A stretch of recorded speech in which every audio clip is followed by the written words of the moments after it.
Hey guys, welcome back to my channel, and today we'll be making this really interesting gluten-free orange muffin cakes. For orange, I've not used any color, I've used the fresh fruit for it. So first, if you've seen my recipes, I always take the milk or soya milk, add some vinegar into it and keep it aside.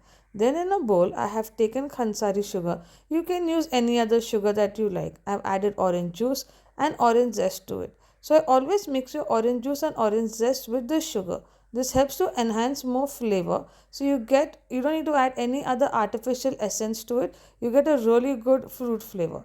Once that is done, I'm going to add some oil. Now we're going to whisk it really well till the sugar dissolves properly.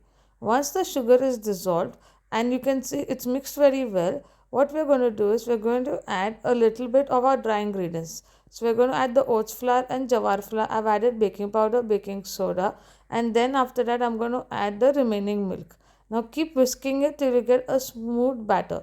This batter will look a little bit orange color. So also you can use any other millet flour if you like, but you might have to just increase the liquid quantity. So you can see our batter has turned out really beautiful. If it becomes really thick, you can add a little bit more of the orange juice or milk if you feel like. Now I've taken my cupcake liners and I'm going to pour the batter equally. So you can follow my Instagram page if you want to see more healthy recipes. We keep putting it. The link is in the description. And also don't forget to like, share and subscribe to my channel.